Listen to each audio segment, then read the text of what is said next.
ಪ್ರೀತಿಯ ದ್ವಿತೀಯ PUC ವಿದ್ಯಾರ್ಥಿಗಳೇ, ಎಲ್ಲರಿಗೂ ಕೂಡ ಮತ್ತೊಮ್ಮೆ ನಮ್ಮ ಯೂಟ್ಯೂಬ್ ಚಾನಲ್ಗೆ ಸ್ವಾಗತವನ್ನು ಕೋರುತ್ತಿದ್ದೇನೆ. ದಯವಿಟ್ಟು ನನ್ನ ಮಾತನ್ನು ಕೇಳಿ ವಿದ್ಯಾರ್ಥಿಗಳೇ.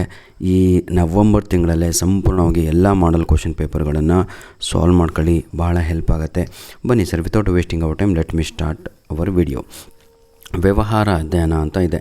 ಮೊದಲು ಕನ್ನಡ ಮೀಡಿಯಂ ವಿದ್ಯಾರ್ಥಿಗಳಿಗೆ ಈ ವ್ಯವಹಾರ ಅಧ್ಯಯನದ ಕೀ ಆನ್ಸರ್ಗಳನ್ನು ಅಪ್ಲೋಡ್ ಮಾಡಿ ಕೊಡ್ತೇನೆ. ಇದೇ ವರ್ಷದ ಮಾಡಲ್ ಕ್ವಶನ್ ಪೇಪರ್ ಆಗಿರುತ್ತೆ. ನಂತರದಲ್ಲಿ ನಮ್ಮ ಇಂಗ್ಲೀಷ್ ಮೀಡಿಯಂ ವಿದ್ಯಾರ್ಥಿಗಳಿಗೆ ಒಂದು 5 ನಿಮಿಷ ಆದ ತಕ್ಷಣ ನಿಮಗೆ ಇಂಗ್ಲೀಷ್ ಮೀಡಿಯಂ ವರ್ಷನ್ ಸ್ಟಾರ್ಟ್ ಆಗುತ್ತೆ. ಆಯಿತಾ? ಬನ್ನಿ ಸರ್, ಒಂದೊಂದಾಗಿ ಈಗ ಕೀ ಆನ್ಸರ್ಗಳನ್ನು ನೋಡ್ತಾ ನಾವು ಹೋಗೋಣ. ಈ ಕೆಳಗಿನವುಗಳಲ್ಲಿ ಯಾವುವು ನಿರ್ವಹಣೆಯ ಕಾರ್ಯವಲ್ಲ ಅಂತ ಇದೆ. ಇದಕ್ಕೆ ಸರಿಯಾದ ಉತ್ತರ ಬಂದು ಆಪ್ಷನ್ ಸಿ ಆಗಿರುತ್ತೆ. ಸಹಕಾರ ಅನ್ನುವಂಥದ್ದು ರೈಟ್ ಆನ್ಸರ್. ಹೆನ್ರಿ ಫಯೋಲ್ ಡ್ಯಾಶ್ ಆಗಿದ್ದರು ಅಂತ ಇದೆ. ಆ ಕ್ವಶನ್ ನಂಬರ್ 2ಕ್ಕೆ ಸರಿಯಾದ ಉತ್ತರ ಬಂದು ದಟ್ ಈಸ್ ಮೈನಿಂಗ್ ಇಂಜಿನಿಯರ್. ವಿದ್ಯಾರ್ಥಿಗಳೇ, ಈ ಯಾವುದು 2ನೇ ಕ್ವಶನ್ ಇದೆ ಅಲ್ವಾ, ನಾನು ನೋಡ್ತಾನೆ ಇದ್ದೀನಿ, ಪ್ರತಿ ವರ್ಷ ಕೂಡ ಬರ್ತಾನೆ ಇದೆ. ತಾವು ಸ್ವಲ್ಪ ಅದಕ್ಕೆ ಇಂಪಾರ್ಟೆನ್ಸನ್ನು ಕೊಡಬೇಕಾಗಿರುತ್ತೆ. ಬನ್ನಿ ಈಗ ನಾವು 3ನೆಯ ಪ್ರಶ್ನೆ ನೋಡೋಣ. ಈ ಕೆಳಗಿನವುಗಳಲ್ಲಿ ಯಾವುದು ಒಂದು ಯೋಜನೆಯ ವಿಧವಲ್ಲ ಅಂತ ಇದೆ. 3ನೆಯ ಪ್ರಶ್ನೆಗೆ ಸರಿಯಾದ ಉತ್ತರ ಬಂದು ಆಪ್ಷನ್ ಬಿ ಆಗಿ ಇರುತ್ತದೆ. ಸಮನ್ವಯತೆ ಅಂತ ಇದೆ ಅಲ್ವಾ, ಅದು ರೈಟ್ ಆನ್ಸರ್ ಆಗಿರುತ್ತದೆ. ಕ್ವಶನ್ ನಂಬರ್ 4 ನೋಡೋಣ. ಈ ಸಂಘಟನೆಯ ರಚನೆಯಲ್ಲಿ ತಯಾರಾಗುವ ವಿವಿಧ ಉತ್ಪನ್ನಗಳ ಆಧಾರದ ಮೇಲೆ ಮಾನವ ಶಕ್ತಿಯನ್ನು ಗುಂಪು ಮಾಡಲಾಗುತ್ತದೆ. 4ನೆಯ ಪ್ರಶ್ನೆಗೆ ಸರಿಯಾದ ಉತ್ತರ ಆಪ್ಷನ್ ಬಿ ಆಗಿ ಇರುತ್ತದೆ. ವಿಭಾಗೀಯ ರಚನೆ. 5ನೆಯ ಪ್ರಶ್ನೆ, ಮಾರುಕಟ್ಟೆಯಲ್ಲಿ ಯಾವುದೇ ಸಂಸ್ಥೆಯೊಂದರ ಯಶಸ್ಸಿಗೆ ಗ್ರಾಹಕ ಅಗತ್ಯಗಳ ತೃಪ್ತಿಗೆ ಮೇಲಿರುವ ಏನಿದು ಗಮನವೇ ಕೀಲಿ ಕೈಯಾಗಿದೆ. ಇದು ಯಾವ ಮಾರಾಟ ಪ್ರಕ್ರಿಯೆ ನಿರ್ವಹಣೆ ಸಿದ್ಧಾಂತ ಎಂಬುದು ಸೂಚಿಸುತ್ತದೆ.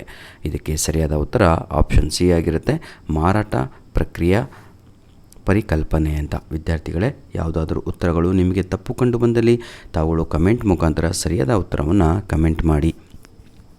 6ನೆಯ ಪ್ರಶ್ನೆ, ಡ್ಯಾಶ್ ತತ್ವವು ಪ್ರತಿಯೊಂದಕ್ಕೆ ಒಂದು ಸ್ತರವಿರಬೇಕು ಮತ್ತು ಪ್ರತಿಯೊಂದು ಅದರ ಸ್ಥಳವಿರಬೇಕು ಎಂದು ಪ್ರತಿಪಾದಿಸುತ್ತದೆ ಅಂತ 6ನೆಯ ಪ್ರಶ್ನೆ. ಅದಕ್ಕೆ ಸರಿಯಾದ ಉತ್ತರ ಬಂದು ಕ್ರಮ ಅನ್ನುವಂಥದ್ದು ರೈಟ್ ಆನ್ಸರ್ ಆಗಿರುತ್ತದೆ. ಡ್ಯಾಶನ್ನು ಒಂದು ಬಾರಿ ಕೈಗೊಳ್ಳುವ ಚಟುವಟಿಕೆಗೆ ಅಭಿವೃದ್ಧಿ ಪಡಿಸಲಾಗಿದೆ. 7ನೆಯ ಕ್ವಶನ್, ದಟ್ ಈಸ್ ಏಕ ಬಳಕೆಯ ಯೋಜನೆ.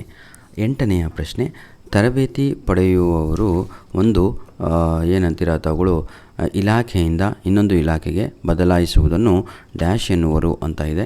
8ನೆಯ ಪ್ರಶ್ನೆಗೆ ಸರಿಯಾದ ಉತ್ತರ ಕಾರ್ಯ ಆವರ್ತನ ಎಂದು ಕರೆಯುವರು. 9ನೆಯ ಪ್ರಶ್ನೆ, ವ್ಯವಹಾರ ಚಟುವಟಿಕೆಗಳನ್ನು ನಡೆಸಲು ಬೇಕಾಗಿರುವ ಹಣವನ್ನು ಡ್ಯಾಶ್ ಎಂದು ಕರೆಯುತ್ತಾರೆ. 9ನೆಯ ಪ್ರಶ್ನೆಗೆ ಸರಿಯಾದ ಉತ್ತರ ಬಂದು ವ್ಯವಹಾರದ ಹಣಕಾಸು ಎಂದು ಕರೆಯುತ್ತಾರೆ. Last question my dear children, ನಮೂದಿತ ಬೆಲೆಗಿಂತ ಕಡಿಮೆ ಬೆಲೆಗೆ ಉತ್ಪನ್ನಗಳನ್ನು ನೀಡುವುದು ಡ್ಯಾಶ್ ಅಂತ ಇದೆ. ಇದನ್ನು ನಾವು ಸೋಡಿ ನೀಡುವುದು ಅಂತ ಕರಿತೀವಿ, ಡಿಸ್ಕೌಂಟ್ ಅಂತ. ಆಯಿತಾ? ಬಹಳ ಪಾಪ್ಯುಲರ್ ಆಗಿರುವಂಥದ್ದು, ಎಕ್ಸಾಮಿಗೆ ಇಂಪಾರ್ಟೆಂಟ್ ಆಗಿರುವಂಥದ್ದು ಆಗಿರುತ್ತೆ. ಈಗ ಬನ್ನಿ ನಾವು ಮ್ಯಾಚ್ ಆಫ್ ಫಾಲೋಯಿಂಗ್ ಕಡೆಗೆ ಹೋಗೋಣ. ಬಡ್ಡಿ ದರ ಅಂತ ಇದೆ. ಬಡ್ಡಿ ದರಗಳು ಅಂತ ಹೇಳಿದರೆ ಇದಕ್ಕೆ ಸರಿಯಾದ ಉತ್ತರ ಬಂದು ಆಪ್ಷನ್ 3 ಆಗಿರುತ್ತೆ. ಆರ್ಥಿಕ ಪರಿಸರ ಅನ್ನುವಂಥದ್ದು ರೈಟ್ ಆನ್ಸರ್ ಆಗಿರುತ್ತದೆ. ಕ್ವಶನ್ ನಂಬರ್ ಬಿ, ಉತ್ತರ ದಾಯಿತ್ವ ಅಂತ ಇದೆ ಅಲ್ವಾ. ಕ್ವಶನ್ ನಂಬರ್ ಬಿಗೆ ಸರಿಯಾದ ಉತ್ತರ ಬಂದು ಅಂತಿಮ ಫಲಿತಾಂಶಕ್ಕೆ ಉತ್ತರ ಹೇಳುವುದು. ಕ್ವಶನ್ ನಂಬರ್ 3, ನೇಮಕಾತಿ ಅಂತ ಇದೆ. ಇದಕ್ಕೆ ಸರಿಯಾದ ಉತ್ತರ ಸಿಬ್ಬಂದಿ ನಿರ್ವಹಣಾ ಭಾಗ ಅಂತ. ಕ್ವಶನ್ ನಂಬರ್ 4, ಯೋಜಿಸುವಿಕೆ ಮತ್ತು ನಿಯಂತ್ರಿಸುವಿಕೆ. ಇದಕ್ಕೆ ಸರಿಯಾದ ಉತ್ತರ ಬಂದು ನಿರ್ವಹಣೆಯ ಅವಳಿ ಕಾರ್ಯ ಅಂತ. ಲಾಸ್ಟ್ ಒನ್, ಸ್ಥಳ ಅಂತ ಇದೆ ಅಲ್ವಾ. ಅದಕ್ಕೆ 2ನೆಯ ಆನ್ಸರ್ ಆಗಿರುತ್ತೆ ಮಾರಾಟ ಪ್ರಕ್ರಿಯೆ ಮಿಶ್ರಣ. ವಿದ್ಯಾರ್ಥಿಗಳೇ, ದಯವಿಟ್ಟು ಇದರ ಒಂದು PDF ಕಾಪಿಯನ್ನು ಉಚಿತವಾಗಿ ಇದೇ ವಿಡಿಯೋದ ಡಿಸ್ಕ್ರಿಪ್ಷನ್ ಬಾಕ್ಸಲ್ಲಿ ನೀಡಿರ್ತೇನೆ. ಯಾರ ಹತ್ರ ಇನ್ನೂ ಏನಂತೀರ ಹಾರ್ಡ್ ಕಾಪಿ ಇಲ್ವೋ, ಹಾರ್ಡ್ ಕಾಪಿ ಅಂದರೆ ಜೆರಾಕ್ಸ್ ಮಾಡ್ಕೊಂಡು ಇಟ್ಕೊಂಡಿಲ್ವೋ, ದಯವಿಟ್ಟು ಜೆರಾಕ್ಸ್ ಮಾಡ್ಕೊಂಡು ಇಟ್ಕೊಳ್ಳಿ. ನನ್ನ ಮಾತನ್ನು ಕೇಳಿ, ಆಯಿತಾ? 3 ಮಾಡಲ್ ಕ್ವಶನ್ ಪೇಪರ್ಗಳ PDF ಕಾಪಿಯನ್ನು ಇದೇ ವಿಡಿಯೋದ ಡಿಸ್ಕ್ರಿಪ್ಷನ್ ಬಾಕ್ಸಲ್ಲಿ ಕೊಟ್ಟಿರ್ತೇನೆ. ಬನ್ನಿ ವಿದ್ಯಾರ್ಥಿಗಳೇ, ಈಗ 1 ಅಂಕದ ಪ್ರಶ್ನೆಗಳನ್ನು ನಾವು ನೋಡ್ತಾ ಹೋಗೋಣ. ಉತ್ಪನ್ನ ಹಂತದ ನಿರ್ವಹಣೆ ಒಂದು ಉದಾಹರಣೆಯನ್ನು ಕೊಡಿ ಅಂತ ಇದೆ. ಅಧ್ಯಕ್ಷರು ಅಂತ ಬರೀಬೋದು. ಆಯಿತಾ? ಇಂಗ್ಲೀಷಲ್ಲಿ ನಾವು ಪ್ರೆಸಿಡೆಂಟ್ ಅಂತೀವಿ, ಡೈರೆಕ್ಟರ್ ಅಂತ ಕರಿತೀವಿ. ವರ್ಗಾವಣೆ ಎಂದರೇನು ಅಂತ ಇದೆ. ಭಾಳ ಈಸಿ ಅಲ್ವಾ. ಒಂದು ಉದ್ಯೋಗಿಯನ್ನು ಒಂದು ಕೆಲಸದಿಂದ ಇನ್ನೊಂದು ಕೆಲಸಕ್ಕೆ ನಿಯೋಜಿಸುವಿಕೆಯನ್ನೇ ನಾವು ವರ್ಗಾವಣೆ ಎಂದು ಕರೆಯುತ್ತೇವೆ. 14ನೆಯ ಪ್ರಶ್ನೆ, ಅಬ್ರಹಾಂ ಮಾಸ್ಲೋರವರ ಅಭಿವೃದ್ಧಿಪಡಿಸಿದ ಸಿದ್ಧಾಂತವನ್ನು ಹೆಸರಿಸಿ ಅಂತ ಇದೆ. ಅಗತ್ಯಗಳ ಶ್ರೇಣೀಕೃತ ಸಿದ್ಧಾಂತ ಅಂತ ಬರೆದ್ರೆ ಸಾಕು, 1 ಮಾರ್ಕ್ಸ್ ಸಿಗುತ್ತೆ. ನೆಕ್ಸ್ಟು ಕ್ವಶನ್ ನಂಬರ್ 15 ಭಾಳ ದುಡ್ಡು ಕೊಟ್ಟಿದ್ದಾರೆ, ಏನೂ ಇಲ್ಲ. ಬಂಡವಾಳ ಹೂಡಿಕೆ ನಿರ್ವಹಣಾ ಅನ್ನುವಂಥದ್ದು ಆನ್ಸರ್ ಆಗಿರುತ್ತದೆ. ಕ್ವಶನ್ ನಂಬರ್ 16 ಗ್ರಾಹಕ ಎಂದರೇನು ಅಂತ ಇದೆ. ಏನೂ ಇಲ್ಲರಿ, ವ್ಯವಹಾರ ಉದ್ದೇಶಕ್ಕಾಗಿ ಹಣ ಕೊಟ್ಟು, ಹೌದಲ್ವಾ, ಅಂಥದ್ದು ಮಾಡಿದರೆ ಅದನ್ನು ನಾವು ಗ್ರಾಹಕ ಅಂತ ಕರೆಯಲ್ಲ ಸರ್.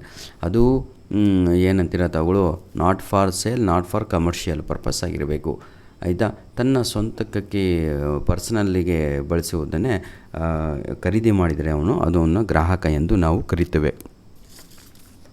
ಮುಂದಿನ ಎಲ್ಲ ಪ್ರಶ್ನೆಗಳು ಈ ಪಾರ್ಟ್ ವಿಯಿಂದ ಕಾಣುವಂಥದ್ದು ನಿಮ್ಮ ಒಂದು ಆ್ಯನ್ಯುವಲ್ ಎಕ್ಸಾಮ್ ಕ್ವಶನ್ ಪೇಪರಲ್ಲಿ, ಆಯಿತಾ. ಯಾರು ಎಲ್ಲ ಫೇಲ್ ಆಗ್ತೀನಿ ಅಂದ್ಕೊಂಡಿರೋ ಅಂಥ ವಿದ್ಯಾರ್ಥಿಗಳು ಈ ಮಾಡಲ್ ಕ್ವಶನ್ ಪೇಪರ್ 3 ಇದ್ದಾವಲ್ವ, 3 ಕೂಡ ರೆಡಿ ಆದರೆ ಈಸಿಯಾಗಿ ಒಂದು ಏನಂತೀರ 80ಗೆ 40 ಅಂಕಗಳನ್ನು ಈಸಿಯಾಗಿ ತಗೊಂಡು ತೆಗಿಬೋದು. ಯಾರು ಹೇಳಿ ನೋಡೋಣ. ಫೇಲ್ ಆಗ್ತೀನಿ ಅಂದ್ಕೊಂಡಿದ್ದಾರಲ್ವ ಅಂಥ ವಿದ್ಯಾರ್ಥಿಗಳು ಈಸಿಯಾಗಿ ಈ 3 ಮಾಡಲ್ ಕ್ವಶನ್ ಪೇಪರ್ಗಳನ್ನು ಓದ್ಕೊಂಡ್ರೆ ತಗೊಳ್ಳೋ ಈಸಿಯಾಗಿ ನಿಮ್ಮ ಒಂದು ಆ್ಯನ್ಯುವಲ್ ಎಕ್ಸಾಮನ್ನು ಪಾಸ್ ಮಾಡಬಹುದಾಗಿದೆ. 3 ಮಾಡಲ್ ಕ್ವಶನ್ ಪೇಪರನ್ನು ದಯವಿಟ್ಟು ತಗೊಳ್ಳೋ, ಬಿಡ್ದಂಗೆ ಅದನ್ನು ರೆಡಿಯಾಗಿ ಬನ್ನಿ ವಿದ್ಯಾರ್ಥಿಗಳೇ. ಈಗ ನಮ್ಮ ಇಂಗ್ಲೀಷ್ ಮೀಡಿಯಂ ವಿದ್ಯಾರ್ಥಿಗಳಿಗೆ ಕೀ ಆನ್ಸರ್ಗಳನ್ನು ಅಪ್ಲೋಡ್ ಮಾಡ್ತಾ ಹೋಗೋಣ. ಬನ್ನಿ. English medium business studies model question paper 1. Question number 1, which of the following is not a function of management ಅಂತ ಇದೆ. Right answer is cooperating. Henry Fayol was a dash mining engineer is the right answer. Which of the following is not a type of plan, that is coordination. Under this type of organization structure, manpower is grouped on the basis of different products manufactured ಅಂತ ಇದೆ. The right answer is divisional structure. Question number 5, the focus of studies ಭಾಳ ದೊಡ್ಡಕ್ಕಿದೆಯಪ್ಪ, ಓದ್ಕೊಳ್ಳಿ. Right answer is marketing concept. Fill in the blanks by choosing the correct answers. Dash principal states that there is a place for everything and everything in its place ಅಂತ. ಇದಕ್ಕೆ ಸರಿಯಾದ ಉತ್ತರ ಬಂದು order ಅನ್ನುವಂಥದ್ದು right answer ಆಗಿರುತ್ತೆ. Dash is developed for a one time event. Right answer is single use plan. Question number 8, shifting of trainees from one department to another is known as dash, that is job rotation is the right answer. Question number 9, finance used for the business activities is called dash, that is business finance. ಹೌದಲ್ವಾ. Question number 10, dash offering products at less than least price ಅಂತ ಇದೆ. ಅದನ್ನು ನಾವು discount ಅಂತ ಕರಿತೀವಿ ಅಷ್ಟೇ ಕಣ್ರಿ, ಭಾಳ ಪಾಪ್ಯುಲರ್ ಆಗಿರುವಂಥದ್ದು. ಬನ್ನಿ ವಿದ್ಯಾರ್ಥಿಗಳಿಗೆ ಮ್ಯಾಚ್ ದ ಫಾಲೋಯಿಂಗ್ ಕಡೆಗೆ ನಾವು ಹೋಗುವ. ಇಂಟ್ರೆಸ್ಟ್ ರೇಟ್ ಅಂತ ಇದೆ. Right answer is economic environment. Next accountability. Right answer is answerable for the final outcome. Requirement. Right answer is aspect of staffing. Planning and controlling. Right answer is twin management function. Last one, place. Right answer is marketing mix. ಬನ್ನಿ ಈಗ ಒಂದು ಅಂಕದ ಪ್ರಶ್ನೆಗಳನ್ನು ನೋಡೋಣ. Answer the following questions in 1 word or in sentences each ಅಂತ ಇದೆ. Give one example for top level management. Question number 12, right answer is my dear children. CEO ಆಗಿರ್ಬೋದು ಕಂಪ್ನಿದು, ಅಥವಾ ಪ್ರೆಸಿಡೆಂಟ್ ಅಂತ ಬರೀರಿ, ಅಥವಾ ಡೈರೆಕ್ಟರ್ ಅಂತ ಬರೀರಿ, ಯಾವ್ದು ಬರೆದ್ರೂ ಕೂಡ ರೈಟ್ ಆನ್ಸರ್. ಎನಿ ಒನ್ ಅಂತ ಕೇಳಿದ್ದಾನೆ. ವಾಟ್ ಈಸ್ ಟ್ರಾನ್ಸ್ಫರ್ ಅಂತ ಇದೆ.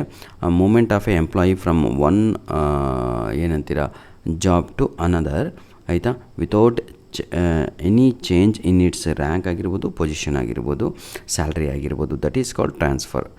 ಅರ್ಥ ಆಗತ್ತಲ್ವಾ? Very good. Question number 14, name the theory evolved by Abraham Maslow ಅಂತ ಇದೆ.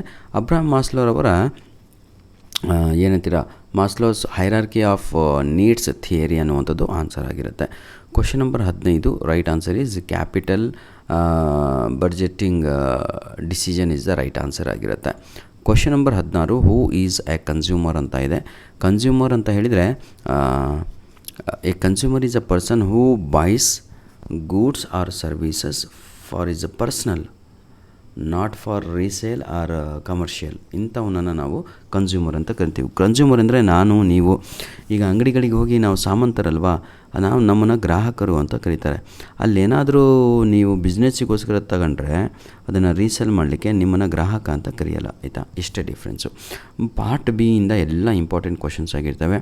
ಇದರ ಒಂದು PDF ಕಾಪಿಯನ್ನು ಇದೇ ವಿಡಿಯೋದ ಡಿಸ್ಕ್ರಿಪ್ಷನ್ ಬಾಕ್ಸಲ್ಲಿ 3 PDF ಯಾವುದು ಮಾಡಲ್ 1, ಮಾಡಲ್ 2, ಮಾಡಲ್ 3 ಕೊಟ್ಟಿರ್ತೇನೆ. ಆರಾಮಾಗಿ ಡೌನ್ಲೋಡ್ ಮಾಡಿಕೊಂಡು ಖುಷಿಯಾಗಿ ಆಯಿತಾ. ಆನ್ಯುವಲ್ ಎಕ್ಸಾಮನ್ನು ಚೆನ್ನಾಗಿ ಬರೀರಿ. ಫೇಲ್ ಆಗ್ತೀನಿ ಅಂದಂಥ ವಿದ್ಯಾರ್ಥಿಗಳಿಗೆ ಈಗಾಗಲೇ ಹೇಳಿದ್ದೇನೆ, ಈ 3 ಮಾಡಲ್ ಕ್ವಶನ್ ಪೇಪರ್ ಸಾಕು, ಈಸಿಯಾಗಿ ತಾವುಗಳು ಪಾಸ್ ಆಗ್ಬೋದು. ಧನ್ಯವಾದಗಳು. All the best my dear children. God bless you all. Rank ಬರ್ತೀನಿ ಅಂದವರಿಗೆ ತಲೆ ಕೆಡಿಸ್ಕೊಬೇಡಿ. ಇನ್ನು 3 ಕ್ವಶನ್ ಪೇಪರು ಪ್ರಾಕ್ಟೀಸಿಗಾಗಿ ರೆಡಿ ಇದ್ದಾವೆ.